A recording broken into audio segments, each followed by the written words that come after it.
start in 3, 2, and 1. This debate focuses on the best choice for these working people. The goal on both sides is really simple. First of all, to provide benefits for people in general and the government. It's important to note that there are two main stakeholders in this debate, right? First of all, the people who actually reach their retirement age, which is by benefiting this group. We mean that, first of all, will help the most vulnerable ones who truly actually need the money, and will be able to provide benefits and encourage those who are still working, because the question is, when you're still strong, why should you actually retire when you can still keep working? Take the Japanese, for example. Even if they reach their retirement age, they still want to do like simple work, for example farming or fishing or daily life activities, and we believe that on our side the government actually encourage people to take the benefit and work while they still can.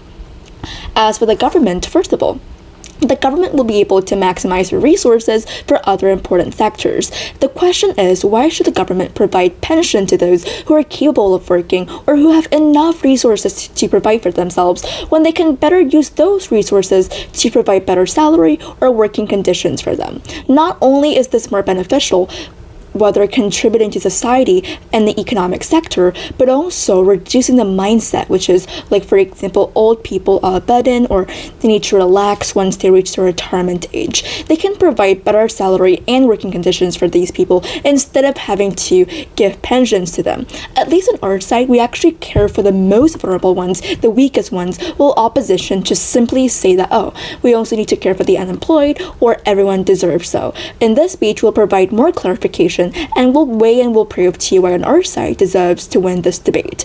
First of all, there are two main clashes which we'd like to address.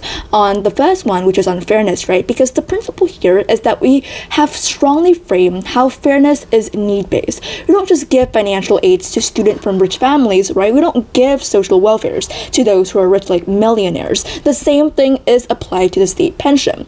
Because the purpose of the state pension, as we have told you, is not to reward people for turning a certain age. It's to protect those who are no longer able to earn a living. For example, if they have like physical decline or involved in an accident which is permanent, long-term, or they have some mental health issues, or their social economic background are at a huge disadvantage. And we strongly believe that a shrinking workforce supporting a growing elderly population is really unsustainable, because many taxpayers, where do we get those state pensions from? From paying tax, right? From us, like from working people who have to pay tax. So many taxpayers are not actually happy if they're responsible for like a country with an aging population, and especially those who are still capable of working in the first place, right? And if we encourage active, and let's move on to what side opposition has proved in this debate. First of all, they told you that no employers will hire old people.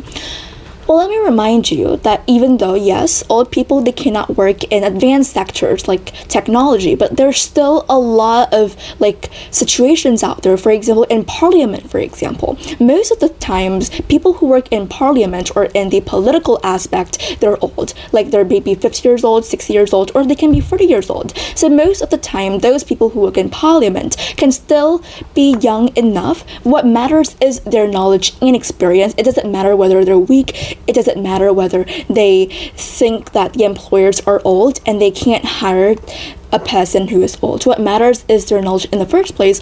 But we also like to remind you about how alternative sources of income still exist, as we have mentioned. For example, such as investment or pensions from private employers in the first place, or passive incomes from our savings, or reducing the need for like government state pension. So it doesn't mean that when you're poor, you have $0 in your pocket. You still have some type of savings in your pocket, or you still have your relatives. So people cannot just be poor instantly, just because they don't receive state pension. And we believe that for people who are capable of working and who are strong, they are capable of anything.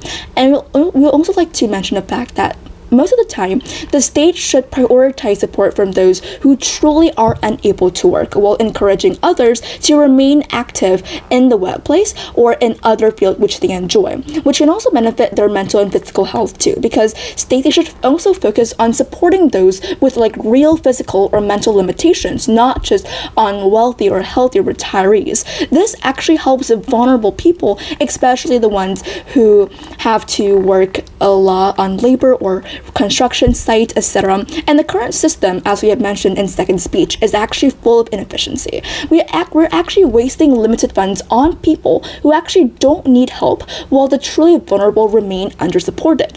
It's basically stigmatizing to like undervalue people's capabilities by assuming that they're useless past a certain age. So the point that we're trying to make here is it's better to actually help vulnerable peoples, the one who reach the retirement age and are physically and like mentally unstable, rather than distributing it fairly to all people, like all ages, etc. Because why should we do that when we can easily provide them with more benefit, like better salary or better working conditions, and those people still receive other alternative sources of income, not just from state pension itself.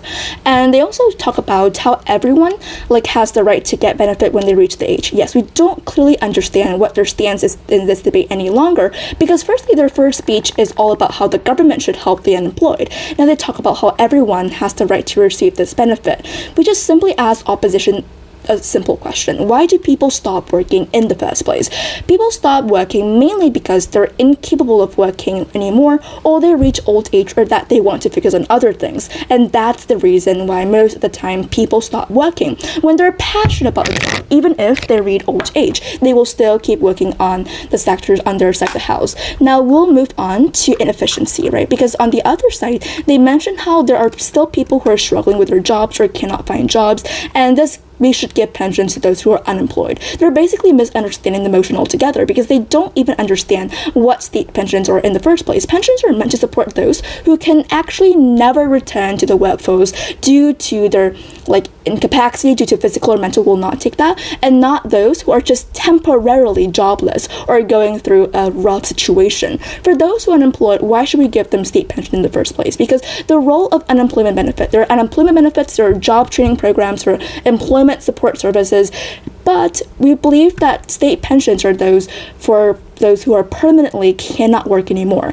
And most of the time, people who are unemployed for a long time are desperate. They'll do anything for the money. Therefore, the fact that we should use the state pension to give to those who are unemployed will not work in the long run, because they feel like they could just claim pension instead of actually looking for jobs or upgrading their skills in the first place. Our policy is actually fairer, because the state prospects those who cannot work, not those who can but have not yet succeeded. We don't see any reasons why their case works better compared to our side, who only give the state pension to those who can't continue working, giving them a better chance. For those who are unemployed, they still receive their own benefits such as health insurance during times of hardship. But nowadays, the world has become more advanced with remote working, etc. The thing to note here is that the opposition has never told us what their purpose is to give state pensions to those who are unemployed in the first place, to save them or to simply destroy their career as a whole. Very proud to propose.